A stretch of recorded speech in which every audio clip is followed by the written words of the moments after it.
Di kalayuan sa Baguio City ay ang tinaguriang Billionaires Village, ang Alphaland Baguio Mountain Lodges. Mga bigating negosyante, artista at politiko ang mga nagmamay-ari at namamasyal sa mga luxurious log homes dito.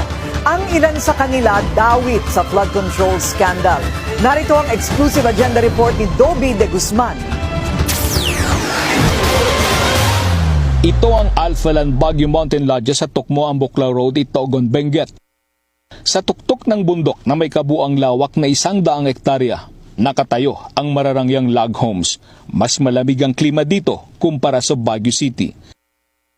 Ang presyo ng bawat log home ay tinatayag na sa pagitan ng 60 million hanggang 100 million pesos depende sa laki.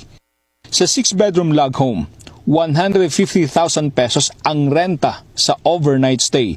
Base sa website ng Alphaland, nagbukas ang exclusive vacation home sa mga sikat at mayayaman noong 2018. Ayon sa dating miyembro ng Alpha 4 Security na tumangging magpakilala, 2021, nang dumalaw sa Alphaland si dating Ako Bicol Party List Representative Zaldico kasama ang buong pamilya. Sakay sila noon ng Augusta Westland helicopter na nagkakahalaga ng $16 million. May 5-bedroom unit din dito si Benguet Representative Eric Yap. Kumpirmado ito ng Benguet Provincial Assessor's Office. 525.93 square meters. Tapos including doon, 31.13 square meters na parking lot. So, one-story building lang siya.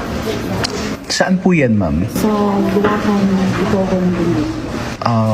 That is a place where matatagpuan po yung Alphaland. Pagbubunyag pa ng informant, may 6-bedroom unit din si Senator Francis Escudero, pero hindi raw ito nakapangalan sa senador, bagkus ay sa Charm of Baguio Log Homes Holdings Incorporated. Sa records ng Provincial Assessor's Office, walang Alphaland Log Home Unit na nakapangalan sa senador at sa Charm of Baguio. Sa pananaliksik ng Billionaire News Channel, nakita sa website ng Alphaland Corporation na kasama sa mga board of directors si Senator Francis Escudero. Sa official FB page ng Alphaland, makikita rin ang larawan ng senador, ang kanyang asawa na si Heart Evangelista at ilang pang individual na dumalo sa kaarawan ng aktres at ng wedding anniversary ng dalawa noong February 28, 2020.